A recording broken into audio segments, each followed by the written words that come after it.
All right, this is Luis Sandoval, FightHype.com, here with Carl Frampton. You're here in Vegas already. Fight's about a few weeks away.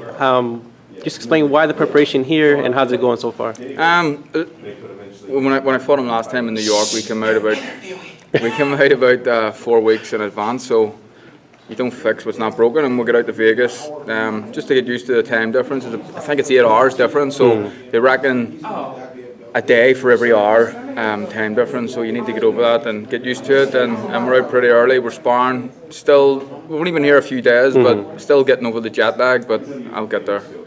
This fight with Leo Cruz, what does it mean to you? And do you expect an even tougher fight than the first one? I'm expecting a tough fight. I don't know if Leo can do a lot different, and that's not being disrespectful to him. I think that he's a great fighter, but very one-paced. But his one pace is very high, so I think he likes to wear people out, and he feels like he can get to them and break them down. And no matter who he's fighting, he feels like at some point in the fight he's just going to get on top of them. With me in the last fight, he wasn't able to do that. I won the first half of the fight, he won a few rounds in the middle, and I feel like I won the last few rounds, so that's something that he hasn't come up against before. I don't know how good his confidence is going to be going into this fight, but I know what to expect from him, and he doesn't know what to expect from me because I can adapt and I can change styles, so I think it's going to be a tough fight, but I think it's one that I'm going to win. Do you think you should be on the pound-for-pound list now, Carl? You're a lot of publications had you as Fighter of the Year. You beat Scott Quigg, you beat Leo Cruz. Do you deserve to be on that list? Well, you'd be there or thereabouts. Obviously, a two-weight world champion, but if people want to have me in their top 10, then that's absolutely fine. I'm in this game to win world titles. I didn't turn professional to be pound for pound number one. I wanted to be a world champion, and I want to still be a world champion after I fight Leo Cruz, and just keep enhancing my legacy and keep doing what I'm doing. But when you pick up these little awards along the way and maybe break into the top 10, maybe top 5 pound for pound, it's always a bonus. How do you, if you win, not looking ahead, but if you win this fight, what is the goal for you this year, 2017, if you get off to a good start beating Leo Cruz again? I'd like to get 3 fights in this year. I got 2 last year.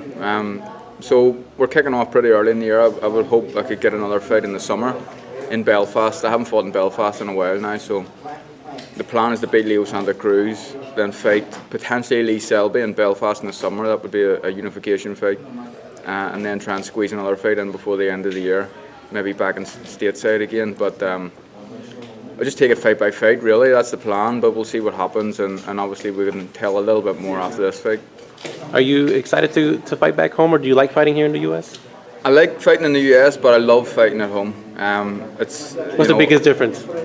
The atmosphere was good in New York. I think I'm bringing a lot of fans here to Vegas. I think the atmosphere is going to be good this time, but it's just hard to beat the Belfast atmosphere. There's nothing like it. I genuinely believe I have the noisiest, best fans in the world, most patriotic fans. I've seen it. It looks crazy. Yeah, they're nuts, and any Irish sportsman, Northern Irish sportsman, whatever you want to say, the fans will come out and get behind. You see what they're doing with McGregor in the UFC.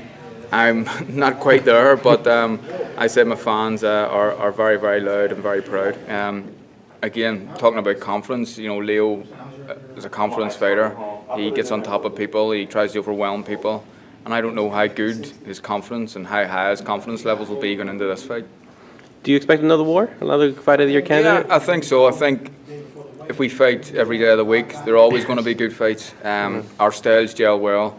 I think when Leo fights anyone, he's gonna fight well, and be in an exciting fight. He has that typical Mexican style, come forward, non-stop, never say die attitude, and people like that. But I have the antidote for it. I showed it in the last fight, and I think that make a few adjustments, I'm going to win this fight a little bit more decisively this time. Does this fight make you the best featherweight, or do you feel you're already there, Carl? Well, obviously it's opinions in this game, and some people may see Lee Selby as the best featherweight, some people may see Gary Russell as the best featherweight, so it's about getting unification fights. Obviously if I can beat Leo Cruz, it will kind of put my stamp and maybe have a lot more people think, and it depends on how I do it as well. If I go and blow them away, people may have me as the best featherweight, but the best guy is the one that's holding a lot of the belts, and that's what I intend to do after this.